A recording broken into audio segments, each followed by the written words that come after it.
Hi అండి అందరికీ welcome back to my channel Yamini 5807.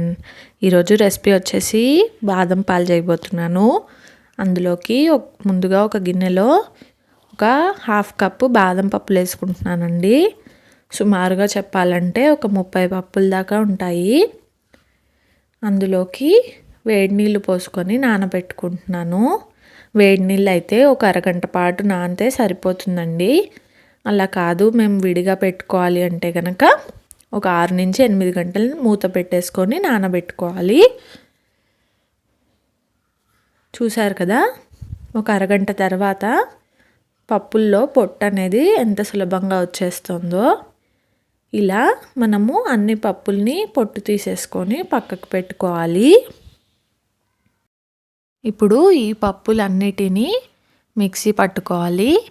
Mixie జార్లోకి పొట్టు తీసుకున్న పప్పులన్నీ వేసేసి ఒక 3 ఇలాచీ వేస్తున్నాను. ఇలాచీ వేస్తే ఫ్లేవర్ అనేది బాగుంటుంది. అలాగే ఒక పావు కప్పు పాలు పోసుకొని మెత్తగా మిక్సీ రుబ్బేసుకోవాలి. చూస్తున్నారు కదా, ఈ విధంగా రుబ్బుకున్న తర్వాత దీన్ని ఒక బౌల్లోకి పక్కకు తీసుకొని పెట్టుకుంటున్నాను. బాదం పాలు అనేవి సమ్మర్లో మధ్యాహ్నం పూట తాగితే రిఫ్రెషింగ్గా ఉంటుంది. ఇలా పక్కకు పెట్టేసుకొని పొయ్యి మీద ఒక కడాయి పెట్టుకుంటున్నాను. అందులోకి ఇందాక మనం పావు కప్పు పాలు తీసుకున్నాం కదా, అవి కాకుండా మిగతావన్నీ పోసేస్తున్నాను. ఇలా పాలు అనేది ఒక పొంగు వచ్చినాక ఇందాక మనం రుబ్బి పెట్టుకున్న బాదం పప్పు వేసేస్తున్నాను.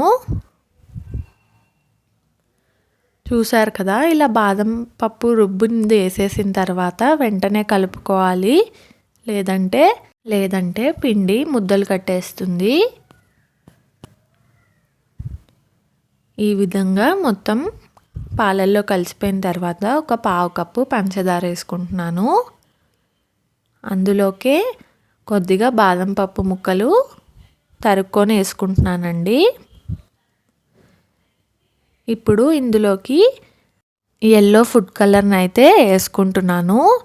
ఇదైతే ఆప్షనల్ అండి, మీకు కావాలంటే వేసుకోవచ్చు, లేదంటే లేదు. చూసారు కదా, ఈ విధంగా తయారైన తర్వాత స్టవ్ ఆపేసి పక్కకు పెట్టేసుకుంటున్నాను. ఇది చల్లారేటప్పుడు కలుపుతూ చల్లార్చుకోవాలండి, లేదంటే మీగడ కట్టేస్తుంది.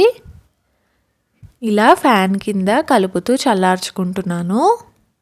కొద్దిగా చల్లారిన తర్వాత ఫ్రిడ్జ్లో పెట్టుకుంటున్నాను. ఇలా వేడివేడిగా తాగాలన్నా తాగొచ్చు.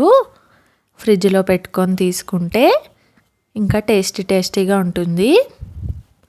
చూసారు కదా, ఇప్పుడు ఒక కప్పులోకి వేసుకొని పైన గార్నిష్ కోసం కొద్దిగా పప్పులు వేసుకుంటున్నాను. అంతే అండి, చాలా సింపుల్ రెసిపీ.